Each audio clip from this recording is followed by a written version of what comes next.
lo hemos leído muchísimas veces y a veces le hemos dado nosotros nuestra propia reflexión. Esperemos, ¿verdad?, que hoy abramos más nuestro panorama y sea una interpretación para nuestra vida espiritual. Siento yo que este evangelio es una llamada a la conversión, a hacer nuestra propia metanoia. Los invito a que estas palabras que vamos a ir reflexionando nos ayuden para cambiar actitudes y forma de pensar. Pues vamos a iniciar. Primero tenemos que notar un contraste, que esa palabra que hemos escuchado, Jesús dice, habéis oído. O sea, esta palabra fue dada por Dios, ¿verdad? Es una revelación que Dios da a su pueblo, ¿verdad? Y que el pueblo judío pues la seguía, ¿verdad? Era una forma de poder cumplir lo que Dios mandaba. Entonces, esta palabra, habéis oído, ST acusein, ahí está la palabra, ST acusein, habéis oído. Nosotros podemos aumentarle, habéis oído de Dios, ¿verdad? Y ahora Jesús va a decir, ego delegó umin, ¿verdad? Pero yo les digo. Entonces, ese es el gran contraste que existe en este evangelio. Ego de qué legó umin, pues yo os digo, ¿verdad? Son las dos frases que contrastan con este texto. Lo que se ha dicho y ahora lo que nos dice Jesús. Lo establecido por Dios, pero ahora la novedad, la interpretación que da Jesús a la palabra. Por eso dice Jesús, yo no he venido a abolir, a quitar, sino a darle cumplimiento. Como que ya la palabra se estaba debilitando y nos íbamos más hacia el concepto humano que a la misma interpretación que Dios quería que le diéramos a lo que Él nos pide, nos manda. Y Jesús lo dice continuamente. Dice, es que ustedes se aferran a las cosas humanas y hacen a un lado el mandato de Dios.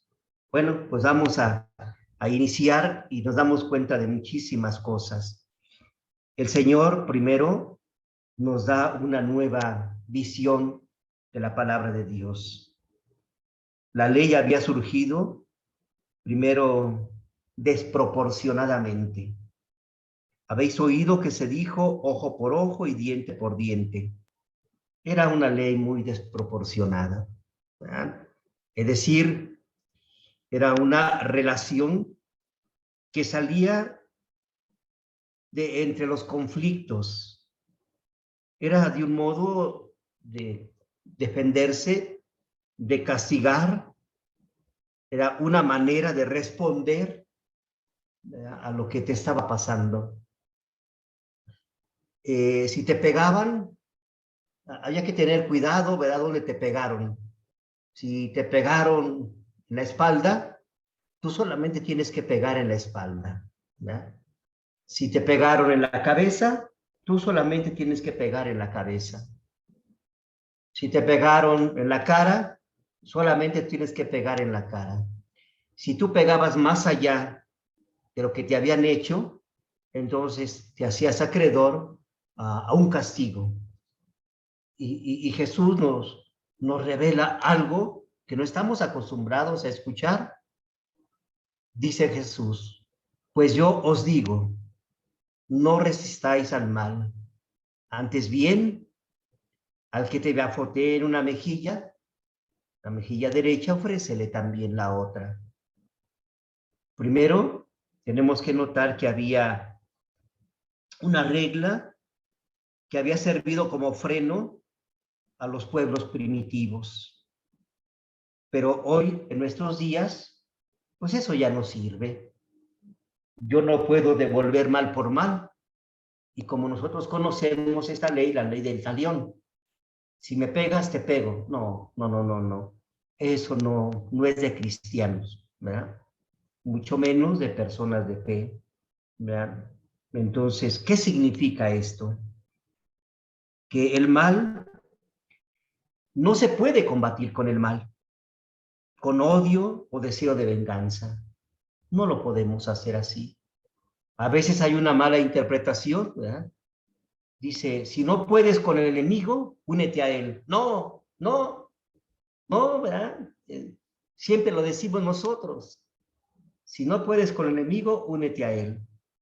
Ah, pues sí, entonces si él es mentiroso, grosero, si no puedes con él, pues entonces también tú eres grosero, ¿verdad? Mentiroso. Únete a él. No, pues no podemos nosotros hacer esto, ya no desde el punto de vista religioso, ¿verdad? Espiritual, sino una persona no puede combatir el mal de esa forma. El mal entonces no se puede combatir con el mismo mal, con el deseo del odio o la venganza. El mal se combate a fuerza del bien. La oscuridad tenemos que iluminarla con la luz. No hay otra. Y esto es lo que nos dice precisamente el Evangelio. Y hemos encontrado a lo largo de la historia, no de la historia de la iglesia, sino nuestra historia, hemos encontrado a gente muy valiosa que ha hecho resistencia pacífica. Podemos mencionar dos personajes grandísimos, Martin Luther King, ¿verdad? Martin Luther King, eh, un personaje que combatió, ¿verdad? El mal a fuerza del bien en Estados Unidos, ¿verdad? Sobre todo esa esclavitud que estaban viviendo. Entonces él dijo, no podemos seguir viviendo, somos hermanos, ¿verdad? El color no nos hace diferentes. Y ciertamente, ¿verdad? Eh, la, la religión no nos puede hacer diferentes, no porque tú seas cristiano, ¿verdad? Testigo de Jehová, ¿verdad? Vas a ser mejor o peor que nosotros, o nosotros somos los mejores y ellos son los peores, no, somos hermanos, ¿verdad? Y ambos tenemos que combatir ese mal a fuerza del bien. Tenemos que hacer una resistencia pacífica. Ahí tenemos a Gandhi, otro personaje que respondió, ¿verdad? Pacíficamente, no respondió con el mal, ¿verdad? Y él les decía a su gente, ¿verdad? O sea, estemos atentos, no podamos responder así, ¿verdad? Si te pegan, no puedes responder, ¿verdad? Con el pegarles también tú, ¿verdad? Ellos verán, ¿verdad? Que una resistencia pacífica nos lleva precisamente a una armonía entre hermanos. Entonces no podemos caer en esta tentación de albergar, ¿verdad? De aceptar en nuestro corazón la ira, el odio, el deseo de venganza, esa ley de castigo, ¿verdad? Que se venía aplicando, ¿no? ¿Verdad? Es una ley que castiga, ¿verdad? Cuando ofrecemos el mal por lo que nos han hecho, ¿no? El mal a fuerza del mal. ¿Verdad? Si te pegan, pégales. El Evangelio no ofrece eso. El Evangelio ofrece gracia, ¿verdad? Y aquí tenemos que entender esa palabra de gracia que hoy Jesús nos la revela, ¿verdad? Continuamente. Y que de manera especial la tenemos en el Evangelio de San Lucas, en sus primeros capítulos, ¿verdad? Está derramada esa palabra, gracia, ¿verdad? Cuando el ángel se presenta a María y le dice, la llena de gracia. Ahí está la primera palabra. ¿Cómo se dice? Carigetomene. Carigetomene, caris, ¿verdad? El ángel entonces, recuerden que el ángel significa rostro de Dios. Ángel, rostro de Dios. Entonces, Dios se presenta y le dice a María, carigetomene, caris. ¿Qué quiere decir caris? Caris significa entonces belleza. Entonces, cuando el ser humano, ¿verdad?, deja correr, ¿verdad?, los torrentes de las palabras bíblicas, entonces tienes que ser una persona de gracia, ¿verdad? Es decir, tienes que ser una persona bella, no una persona enojona, gritona, peleonera, ¿verdad? Si me pegan, pego. No, no, no, ¿verdad? O sea, tenemos que responder con esta resistencia pacífica, ¿verdad? Entonces nos damos cuenta de que Jesús entonces con lo que nos está diciendo da una novedad al Evangelio. Pero yo os digo, ego de lego umin. Esa, siempre tenemos que tener presente, ¿verdad? Nos dice Dios, pero Jesús nos dice una forma de aplicación nueva en el Evangelio. Y sigue, ¿verdad?, diciendo Jesús, si te pegan en una mejilla, ofrécele también la otra, ¿verdad? Pues yo os digo, no resistáis al mal. Antes bien, el que te abofetee en la mejilla derecha, ofrécele también la otra. Si nos damos cuenta, ¿verdad?, no dice, en algunos textos, sí le ponen ahí izquierda, pero el texto original, este texto está sacado de la Biblia de Jerusalén. La Biblia de Jerusalén se apega más a los textos originales, ¿eh? Y vean ustedes, las puras palabras, dice, si te abofetean en la mejilla derecha, ofrécele también la otra. En los textos dice, ofrécele también la izquierda, en otros textos. Y en este dice, ofrécele también la otra. ¿Ya? O quiere decir, otra vez ofrécele la misma mejilla, ¿verdad? Allí donde te pegaron, ahí ofrecen. Pero la novedad entonces, Jesús nos invita a no quedarnos solamente una interpretación alegórica del Evangelio. ¿Qué interpretación tiene estas palabras, no? Y nos da por ahí San Jerónimo. San Jerónimo es un personaje bíblico que hace la interpretación de la Sagrada Escritura. Incluso tiene los comentarios, que así se llaman, comentarios de San Jerónimo, comentarios bíblicos de San Jerónimo.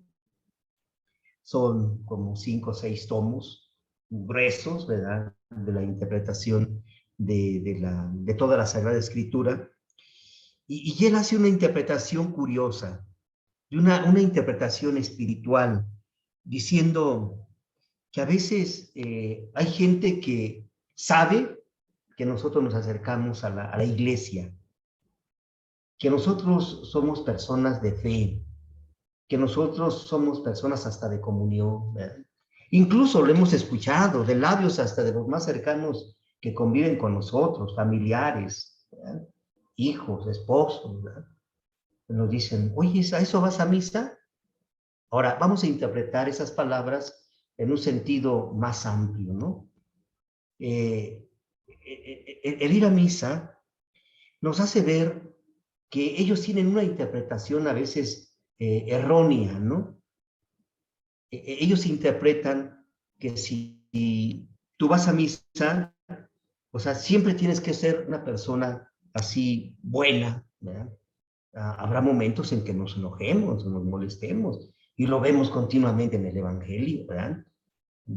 Por poner un ejemplo, está Jesús cuando llega al templo de Jerusalén, ¿verdad?, y se molesta y les dice a todos los vendedores, ¿verdad?, del templo, quiten todo de aquí y no conviertan la casa de mi padre en cueva de ladrones. Está molesto y hace un látigo. El texto así lo dice, es un texto, ¿verdad?, de cordeles, y comienza a arrojarlos. Les tira las mesas, las monedas, los animales, ¿verdad?, se van, les volca, ¿verdad?, todo lo que tenían ahí. Hay una interpretación, nos tocará ver estos textos que son hermosísimos, ¿verdad? Todo ese mercado, ¿verdad?, que hay en torno al cajal de Dios, que es la casa de Dios, el templo de Dios, está ocupado, ¿verdad? Jesús dice, pues, tantos vendedores, ¿verdad? Y por eso se enoja, ¿verdad? Que el cajal, que la casa de Dios esté ocupada, ¿verdad? Y dice que hace un látigo de cordeles, el látigo son los sacramentos, pero no quisiera extenderme por ahí, porque es algo hermosísimo todo esto. Lo que sí quiero tocar es el punto de esa molestia, ese enojo, ¿verdad?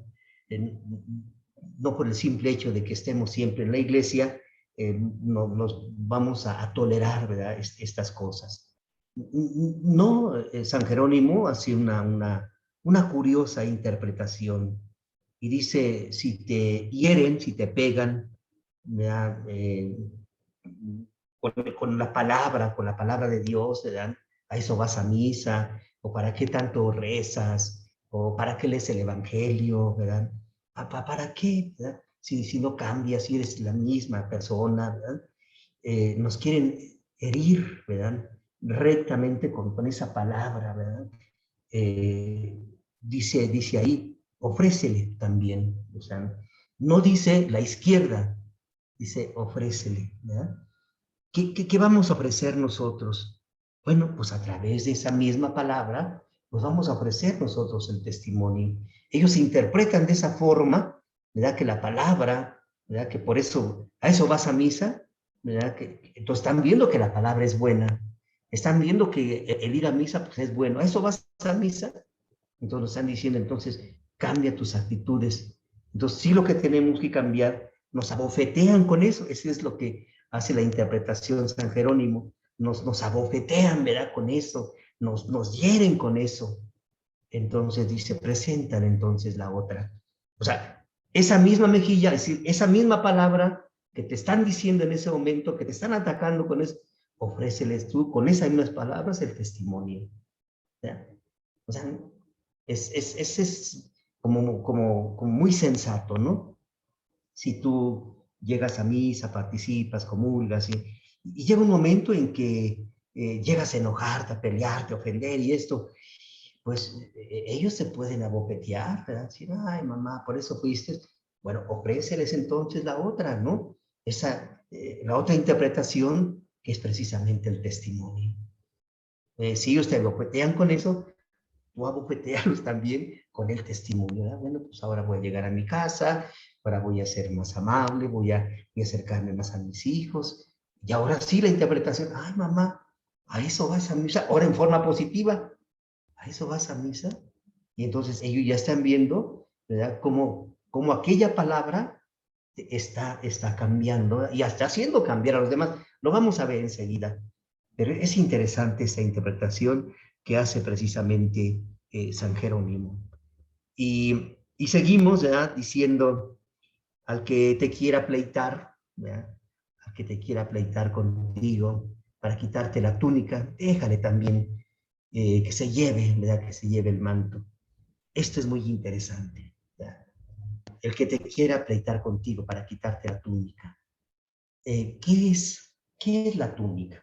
¿Verdad? Como referencia tenemos al hijo pródigo, ¿verdad? Que el hijo pródigo, él pedía al padre y le decía, padre, dame la herencia que me corresponde, ¿verdad?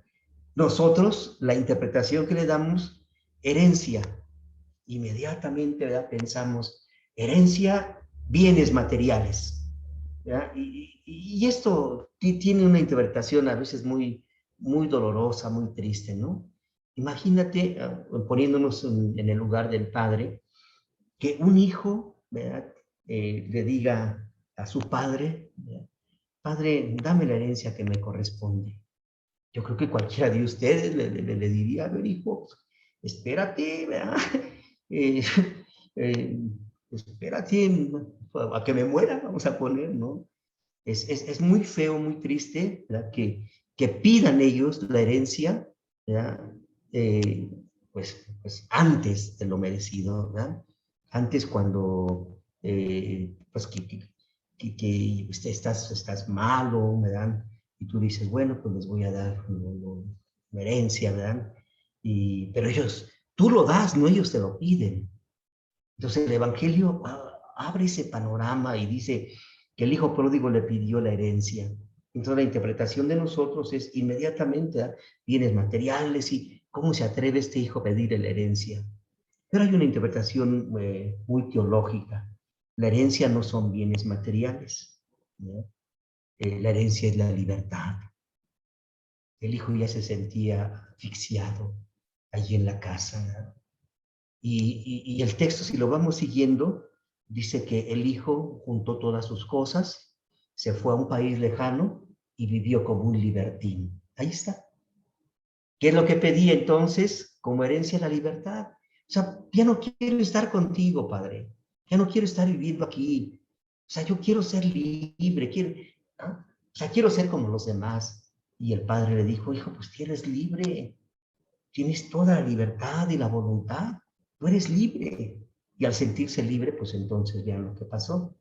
Bueno, pues ahí nos damos cuenta entonces que precisamente la túnica, ¿verdad?, significa la gracia. Cuando el hijo regresa, vean lo primero que hace el padre. Pronto traigan una túnica y póngansela. El hijo venía destrozado, humillado, ¿ya? Había perdido su libertad, había caído en lo más bajo. Y sin en cambio, el padre, lo espera con los brazos abiertos, ¿verdad? Y ahí vemos esta interpretación que es magnífica. Algún día también, a lo mejor, como este es de Lucas, algún día podemos hacer la interpretación de esta parábola. Y entonces la túnica es eso, la gracia. Pronto traigan una túnica y póngansela. Decirle, devuelve la gracia a este hijo que la había perdido, porque había vivido como un libertino. Y entonces volvemos a nuestro texto y vean entonces lo que dice el texto. Dice, si, si te quitan la túnica, dales también el manto. Entonces vamos a interpretarlo. Si te quitan la túnica, ¿va? Ahí está. Si te quitan la túnica, deja también que se lleven el manto. O sea, si tú en ese momento te enojas, te disgustas, y a lo mejor gritas y ofendes y dices, ¿quién ya perdí mi túnica, perdí mi gracia, ¿ya? Y entonces ahora sí podemos tocar la palabra, ¿verdad? Caris, ¿ya? Carigetomene caris, perdemos la gracia. Y luego nos damos cuenta. ¿Por qué nos damos cuenta? Porque nuestro rostro cambia. Si caris significa belleza, entonces nuestro rostro comienza a cambiarse, a ponerse así enojado, ¿verdad? Y entonces la gente inmediatamente se da cuenta. Ya se enojó, ¿verdad? Incluso hoy en día, aunque no estemos enojados, ¿no? La gente nos llega a decir, oh, padre, ya está enojado. Pues no, ¿verdad? Son las secuelas que nos ha dejado el pecado. Entonces dice el texto, si te quitan la túnica, o sea, si te hacen enojar, gritar y dice, déjalos que también se lleven el manto. El manto tiene una importancia también. Recuerden que el manto era lo más querido para el pobre, servía para cubrirse en la noche, ¿verdad? Era su cobijo, ¿verdad? Y a veces nosotros así, el manto nos sirve para cubrirnos, ¿verdad? Y si en ese momento, ¿verdad?, perdiste la túnica, perdiste el manto, ¿verdad?, yo creo que a veces es cuando dejamos ver nuestra debilidad. Somos tan débiles. Y este no es motivo de alejarte de Dios, ¿verdad? Al contrario, dejamos ver nuestra flaqueza, nuestra humanidad.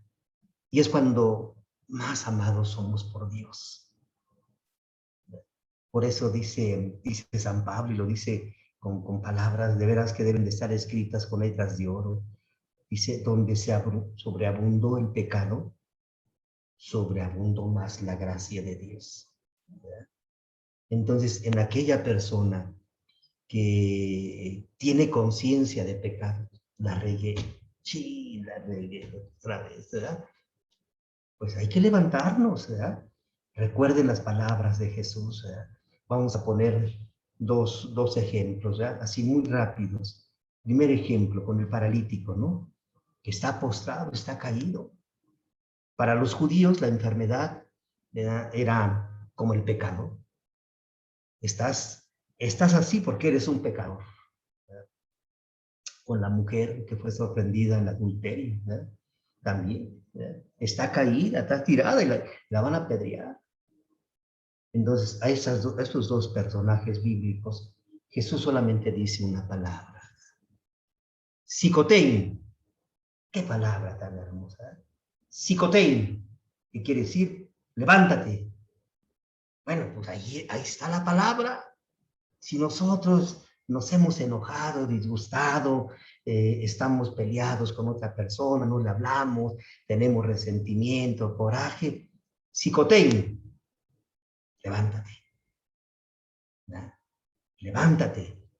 Y entonces allí, pues es donde nosotros podemos entonces comenzar a ver nuestra liberación interior. Porque allí es donde nosotros podemos ofrecerle a Dios nuestra humana debilidad. ¿Verdad? Somos tan débiles, ¿verdad? Que ahí está la prueba de que caemos. No podemos hacernos los fuertes, ¿verdad? Y lo más grande es que lo aceptemos. Ese es lo más grande. Híjole, regué, caí otra vez, ¿verdad? Pues ven a la fuente de la misericordia. Llénate, ¿verdad? De esa agua que corre, ¿verdad? Esa gracia que te otorga Dios. Vuelve otra vez, ¿verdad? A recobrar ese semblante de alegría, semblante de felicidad, ¿verdad? Y no importa el pecado que tú hayas cometido. Dios es tan misericordioso que nos puede levantar en nuestras caídas, puede desatar nuestras ataduras, puede sacarnos de nuestras esclavitudes. Entonces comienza una liberación interior. Lo malo es cuando no lo reconocemos, ¿verdad? Cuando solamente decimos, es que llego a la casa y me hacen enojar, y es que mi esposo me grita, me dice, es que mis hijos no me hacen caso, es que mi vecino... Sí, ¿y tú? Pues es que me hicieron enojar y grité.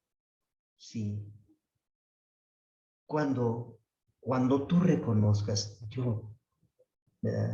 yo ofendí, yo dije esto, cuando tú reconozcas que todavía tengas ese sentido de pecado, entonces cuando Dios te va a levantar. Porque si te haces orgullosa en ese momento, soberbio en ese momento, ¿cómo te levanta Dios? ¿Ya? Si no le ofreces tus pecados. Entonces comienza esa liberación interior de la persona. Nos hace que verdaderamente veamos al otro como algo importante. ¿Ya? Y ahí lo vemos, en el 41, al que te obligue a andar una mejilla, ¿ya? Vete con él, dos mejillas. Es decir, vete más allá de lo que te están pidiendo. No solamente, ¿verdad? De que tú puedas decir, bueno, ya voy a llegar a mi casa y pues voy a tratar de guardar un poquito de paz, de tranquilidad, ¿verdad? Y ya con eso, pues, hay un problema porque podemos caer en un conformismo, ¿verdad? O sea, ya eh, estoy a gusto, estoy conforme así. No, no. Yo creo que tenemos que ir más allá. Ahí lo dice. Si te obligan a caminar una milla, camina dos. Es decir, ve más allá. ¿Cuál es más allá? Imagínate, ¿ya? Que igual el 42 es lo mismo, ¿no? Imagínate que tú llegues, ¿verdad? No estás acostumbrado a llegar con tu hijo, con tu hija, ¿verdad? Y abrazarlo. Más cuando llegas de la iglesia, ¿no? Cuando has participado de todo un misterio, ¿verdad? Que celebraste, el misterio eucarístico, que has escuchado y eh, que has recibido la comunión, escuchado y recibido, y que lo has celebrado, y que llegues a tu casa y en un conformismo, ya llegué, está bien, un conformismo, ¿ah? Pero ¿qué tal si llegas en ese momento y haces brotar lo que acabas de recibir y llegas con ellos, te acercas a tu hijo, a tu hija y la abrazas, ¿verdad? Y la besas a tu hija, hija, te quiero mucho. La respuesta ya la sabemos, ¿verdad? Como muchas veces ha llegado tu esposo, ¿verdad? O ha llegado tu hijo o tu hija, ¿verdad? Que llega y te abraza y te besa, ¿no? La respuesta ya la sabemos. ¿Y ahora qué quieres? ¿Verdad? Ya la sabemos. Pero ahora aplícatelo para ti. Ahora llega con tu esposo. Llega con él, abrázalo. Dile, viejo, te quiero mucho. ¿Verdad? Viejo, vamos a hacer oración, vete. Seguramente habrá una respuesta positiva, una respuesta negativa. Ahorita, ¿verdad? O sí, vamos, ¿verdad? Habrá la respuesta positiva, habrá la respuesta negativa. No, yo no. Vete tú si quieres hacer tu oración. Y tú estés allí haciendo oración, ¿verdad? Así le pasó a Jesús. Jesús comenzó a hacer su oración, ¿verdad? Y un momento determinado se acercaron los discípulos y le dijeron, maestro, enséñanos a hacer oración, ¿no? Pero como tú haces. ¿Qué, qué vieron entonces en Jesús? Un cambio. Vieron cómo sus acciones, su forma de pensar, su rostro fue cambiando. Por eso, enséñanos a hacer oración, pero como tú haces. Imagínense cuando uno de tus hijos, no ahorita, y ne pensamos que es una cosa mágica. No, esas cosas no, ¿verdad? Que un día se acerque tu hijo, tu esposo, tu esposa, ¿no? Y que te diga, mami, enséñame a hacer oración, ¿no? Pero como tú haces. ¡Ay! Imagínate, ¿no? Entonces ahí ya hasta, pues, ¿qué hacemos, no? ¿Qué hago? ¿Qué oración le digo? Nada, tú ponte en las manos de Dios, ¿verdad? Y habla con Él, con toda confianza, con toda fe, ¿verdad? Ellos te van a ver no solamente lo que tú digas en ese momento, sino tus acciones, ¿verdad? Tu forma de pensar, tu forma de actuar, tu rostro, ¿verdad? Tu gracia que tienes. Te ven y te dicen, mira, entonces la oración sí cambió a mi madre, sí cambió a mi padre, sí cambió a mi hijo, a mi hija, ¿verdad? Bueno, pues ahí tenemos entonces la transfiguración, que Jesús subió al monte para hacer oración. Ese subir significa estar en la presencia de Dios, siempre le hemos dicho. Y estando en la presencia de Dios, el subir al monte, entonces él comenzó a hacer oración. Dice que apareció Moisés y Elías conversando con Jesús. Ahí está. La oración es una conversación. Y entonces Jesús se fue transfigurando. ¿Eh? ¿Qué quiere decir transfigura? Transfiguración quiere decir cambio de figura. Y yo creo que ya es el momento, ¿no? De que vayamos cambiando nuestra figura, nuestra forma, ¿verdad? Tenemos que hacer que esta figura cambie. Y entonces, imagínense, tenemos que dar entonces más allá de lo que estamos acostumbrados a dar. Eso es lo que nos pide hoy el Evangelio, ¿verdad? Si te pide caminar una milla, camina dos, o sea, da más allá, ¿verdad? Si te, viene el 42, al que te pida, no se lo niegues, ¿eh? No le devuelvas la espalda, dale. O sea, no vamos a empezar a repartir, no. Lo que está diciendo es que hay que ir más allá. Y por eso entonces, vean entonces el 43, dice, habéis oído, ahí está. ¿Quién lo dijo? Dios. Pero ahora yo les digo, entonces, Esete acusein, habéis oído, pero ahora yo les digo, ego de que legué umim, pero yo les digo ahora, ahí está, yo les digo, ¿verdad? Eh, no le devuelvan la espalda. Es decir, estamos nosotros así como sedientos, ¿verdad? De ese cambio, aunque nos cueste, porque las cosas que no nos cuestan no las valoramos. Y dice Jesús, pues yo os digo, amen a vuestros enemigos. ¿Ya? Y luego nos da la recomendación y rueguen por ellos. Qué difícil es orar por un enemigo. Oramos por el esposo, por la esposa, por los hijos, por nuestras necesidades, ¿verdad? A lo mejor oramos, vamos por los que están enfermos, ¿verdad? Los que están en los hospitales, por los ancianos, sí, oramos, ¿verdad? Pero a veces, ¿cómo voy a orar por aquel jovencito que me asaltó allí en la combi, ¿no? Que me quitó mi celular, mi dinero, en el metro, ¿verdad? ¿Cómo voy a orar por esa persona que me ofendió? ¿Cómo lo voy a hacer, verdad? O en la calle cuando voy caminando y de repente me salen al encuentro y hasta con una pistola, y ¿cómo voy a orar por ellos, no? Y la respuesta ya la tenemos, ¿verdad? Decimos, ah, ojalá y que Dios los castigue, ¿verdad? Ojalá. Bueno, yo creo que ellos, los que actúan haciendo el mal, no tienen nadie quien ore por ellos. Por eso siguen actuando así, ¿verdad? Pero si tuvieran alguien quien orara, seguramente, ¿verdad?, que llegáramos al corazón de ellos, ¿verdad? Y Dios los tomaría también en cuenta a través de nuestra oración. Les recomiendo un libro bellísimo, ¿ya? Las Confesiones de San Agustín.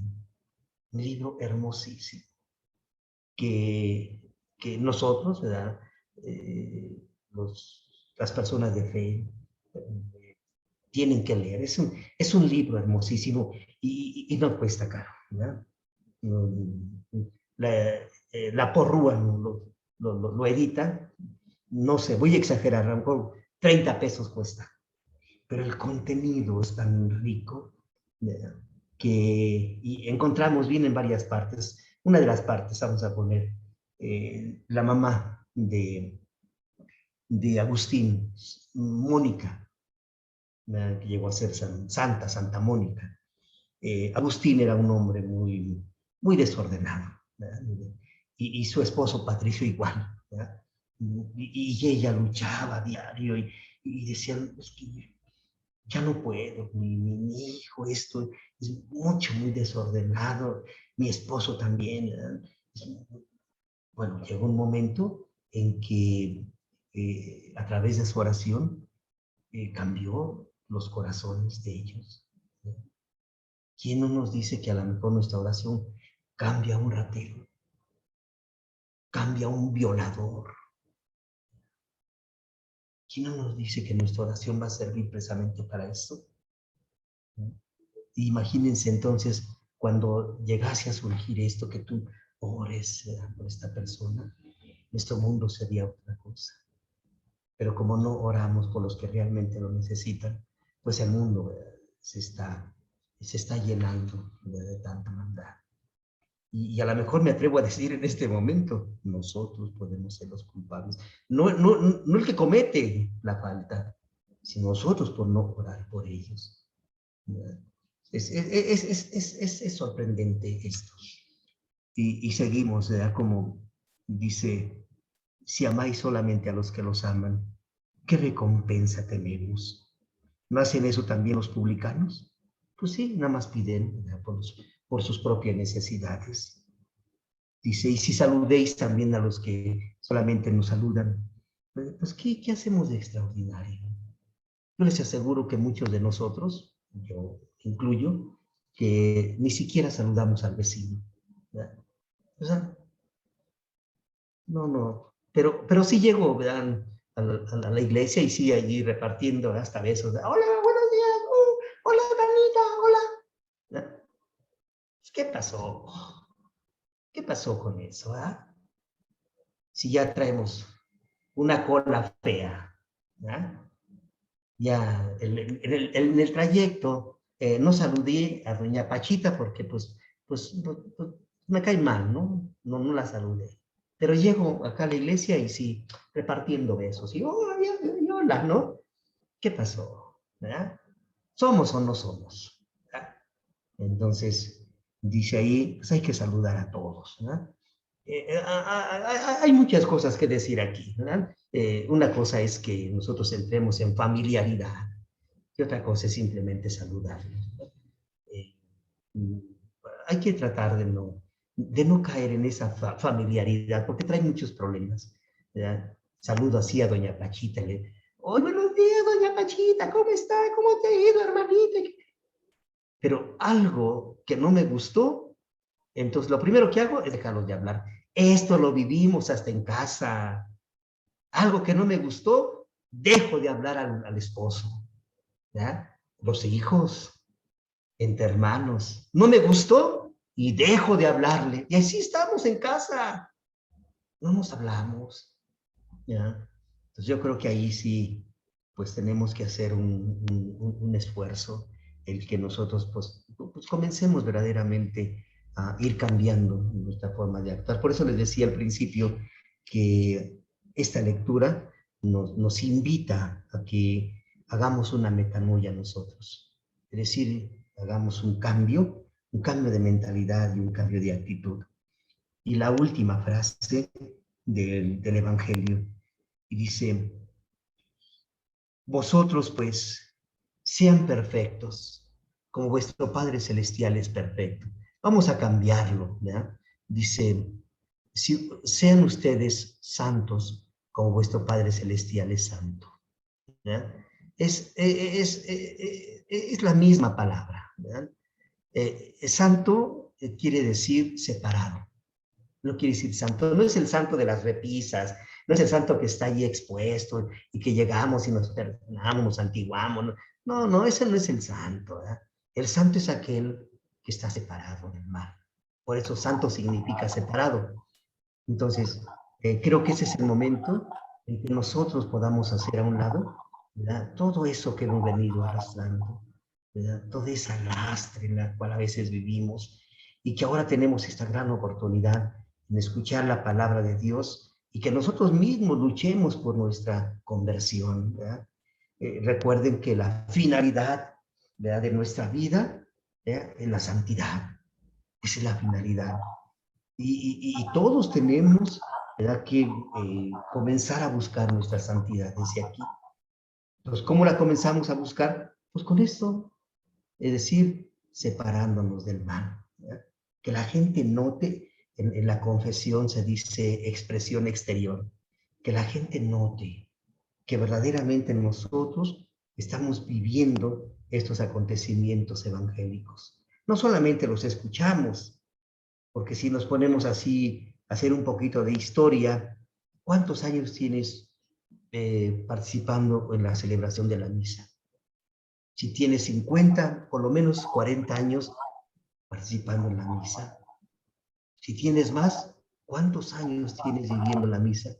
Y todavía no aspiramos a ese cambio, a esa santidad, a ese separarnos un poquito de ese pecado para, como fin, ¿verdad?, llegar a la santidad y regresar a la casa paterna y que seamos recibidos así como el Padre recibió a su Hijo pródigo, que el Padre nos reciba a nosotros y que nos diga, siervo bueno y fiel, fuiste fiel en lo que yo te encomendé, pasa a gozar de la dicha de tu Señor.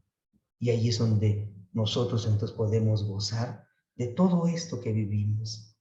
Creo que vale la pena hacer un esfuerzo. ¿Y qué es lo que tenemos que hacer en este momento? Solamente hay un camino, no son dos.